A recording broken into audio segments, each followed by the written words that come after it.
Hola amigos, soy Kevin Rivera de Diario El Salvador y bueno, hoy tenemos dos invitados súper especiales. Tenemos a Stacy Herbert, que es la directora de la Oficina Nacional del Bitcoin de El Salvador, y tenemos también a Max Keiser, quien también es parte de la Oficina del Bitcoin, pero también es uno de los asesores directos en la política Bitcoin del presidente Bukele.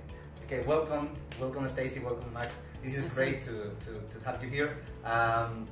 Well, 3 years from now, yeah, for an adoption, right? So this has been so great. Since the Bitcoin law was passed in El Salvador, so what would you say are the most significant achievements for the Salvadoran Bitcoin ecosystem during this period? The most important thing is that El Salvador has attracted the best and the brightest, and that we have built a solid foundation for Bitcoin success here, right? We haven't done anything like that has not been done with absolute success and winning in mind. Like, we aim to be all of the things that you hear President Bukele say. It's not just Singapore 2.0 we're aiming for. We are aiming for the world, for the best in history. We want to attract the best and brightest from today and be as good as the best and brightest throughout history, whether it's Alexandria, whether it's Rome 2.0, whether it's Florence 2.0. That's what we aim for, and that's what we want to get to. So I think we have the best of the 5.5 million cryptocurrencies, right? Bitcoin. Yeah. There's Bitcoin and there's everything else. Yeah. And then we have stuck with just that one thing. And we can, right? Because we were the first mover. I think second movers and third movers are going to have a harder time because we attracted the best and the brightest, not only to move here to El Salvador, but to be like emotionally part of the Bitcoin journey here in El Salvador, Bitcoin country, right? Whether they live in Europe or Asia or the United States, they're committed to the success of El Salvador. So we already have those hearts and minds captured here. And I think for other countries, they're going to have a more difficult time attracting those best and brightest, and just that mind share of the global mind share, because that energy from around the world, from the best and brightest around the world, also helps us succeed, I think. So we get to just focus on the best, right? Because if we focus on the second best, you know, Michael Saylor always says there's no second best, but you know, there are 5.5 million other tokens, and any of those that have to focus on those, you know, it's a constant, it's constant drip of sand just flowing through, you know, the hourglass of time, which is, they're all going to zero against Bitcoin, right? So we stay at the top. We have a solid foundation with Bitcoin. It's a $1.3 trillion asset, which is like 50 times the GDP here. So we have something we can aim for. We know we can get a share of that 1.3 trillion. With all the other tokens, they're all falling against. Yeah. Like Ethereum is the number two crypto, and that's down 46% against Bitcoin since El Salvador adopted Bitcoin as legal tender. So it's constantly going down. We don't have to do that. We have the best leader, the most popular leader in the world. We have the best money, which is Bitcoin, and we have the best and brightest. Yeah, well, you know, Bitcoin is a total change in mindset. And you see that here in El Salvador. Everybody else around the world, you know, they're stuck in fiat money, and they know that all the work that they put in to whatever job that they're doing, what they're being paid in, is going to lose purchasing power over time. And in El Salvador, it's the complete opposite. It's unique in the world.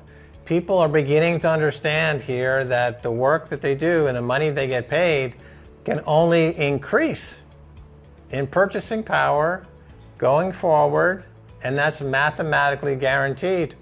So people are therefore have a different mindset. They have a more optimistic mindset. They want to get to the future because they know their Bitcoin will give more purchasing power in that future. They know that their Bitcoin, they leave their kids will have more purchasing power than they had, and their grandkids. So it's a completely different mindset, and I think it just permeates every aspect of society beyond just the day-to-day use of the coin. This is about a different mindset for the entire country. Yeah. So also, well, you mentioned the brightest and the best are coming to El Salvador. Also, we are seeing in this period that a lot of circular economies are building up, right? We are seeing Bitcoin Berlin, for example. I've been here for 3 weeks ago, or 2 weeks ago, yeah. And also we're seeing La Piraya besides El Sonte, which is the first community. So we're seeing people coming in here and living here. I mean, they are working from here and doing other activities from here and buying from businesses, from local businesses, right? So this is one of the things. Yeah. So in the early establishment of the United States of America, there used to be a phrase of head west, young man, right? Head west, yeah. Because your fortunes would be made, and thus sending the best and the brightest of that time, right? Yeah. Like those were the pioneers, literally. Like you're heading into the unknown, into this vast expanse and building. You had circular economies that created the great empire that is America, right? Because you had all those little western towns, right? Those were basically circular economies. They're people that like, okay, we're going to settle here. We've already like been traveling for a few months and it's hard work, and we're going to set our build a house here, and communities built up along the way as you built this a great country, a very productive country. And I think you're going to see the same thing here. You're going to see many circular economies. You're going to see network states, as Balaji calls them. He's just set up one in Singapore. I think that sort of thing, where communities of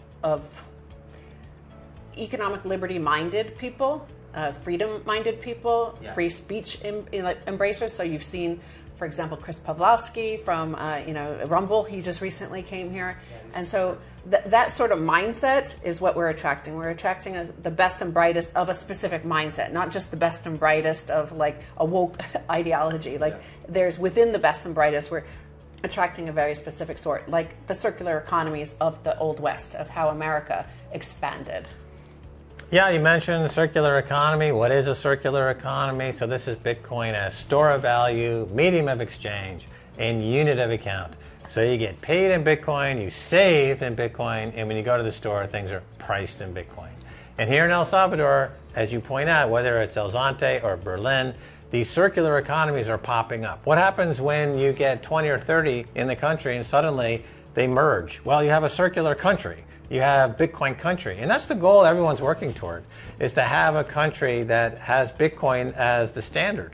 And this is going to make El Salvador, as Stacy likes to say, kind of the Florence of the 21st century, the Renaissance, the new Renaissance. And of course, we have President Bukele, who's like the Medici, he's attracting the best and the brightest. And they're flocking here. And so this is what happens when you have a superior form of money, because people want to be paid in the best possible money that they can find. Back in Florence, Italy, it was the florin because it was universally recognized, it was well made, it was an ounce of gold, and it was good in North Africa, it was good all over Europe. Here, Bitcoin is similarly good all over the world, and that message is now not only taking over El Salvador, but taking over the world. Yeah, so we also, we're seeing besides you mentioned already, we're seeing also economic growth, right? Right now, for example, this circular economies, right? Tourism, a lot of people are coming in, and well, some people stay, but some people came and go. I mean, they are doing some growth.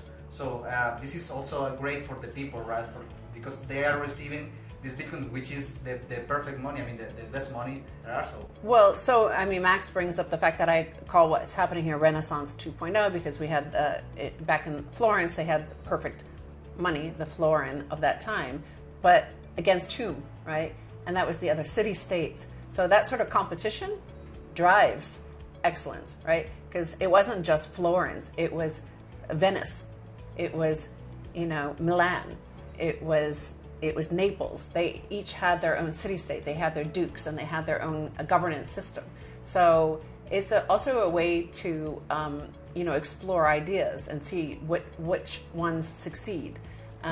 So I think, the more centers of excellence and innovation you can find or create, and people pioneering ideas, I think that will end up, I mean, again, like I bring it back to the Old West in the US, is that sort of mindset that is 150, 200 years old is still there in America, right? It has stayed with the code of American, you know, in our cultural genetics, right? Yeah. We're still like that. We're still that cowboy. Like if you think of Americans, you think of cowboys, right? Yeah. That's still in the mindset, and that mindset feeds down.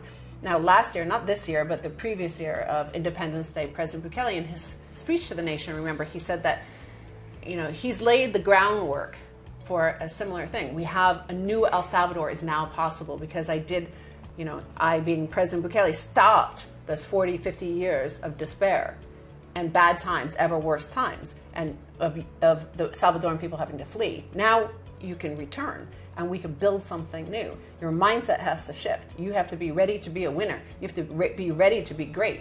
You have to be ready to step to the front of the class because, like, we may be a small country, but don't ever let anybody tell you we're too small to be big, right? So he's been, for a long time, long before Bitcoin, he's been training for this. Like, he's been telling everybody what exactly is coming, is that greatness is coming, but you have to be ready to receive it. You have to be ready to accept it.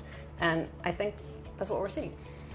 Well, Kevin, you mentioned an interesting paradox there, because you mentioned we're seeing a lot of growth, economic growth here in El Salvador, and people predicted the opposite. They said that, well, if you bring in Bitcoin and make it a standard of money, you're going to get a contraction in growth. But that has been completely false. And because Bitcoin has overthrown 100, 200 years of economic orthodoxy, the people in the United States and the UK and Europe think that the way to create economic growth is to print more fiat money. But if the value of that fiat money keeps going down, the incentive to work for that fiat money also goes down. So you have people in Europe, for example, who don't really want to work. They just want to get the government to print more money for them, and they want to stay on vacation. Here in El Salvador, because it's Bitcoin, it's perfect money, it's deflationary, it's not inflationary, people want it. And how do they get it? Well, they work for it. And the work that they produce is excellent. So it encourages excellent, because I'm not going to give you any of my Bitcoin unless you show me something excellent in return for my Bitcoin.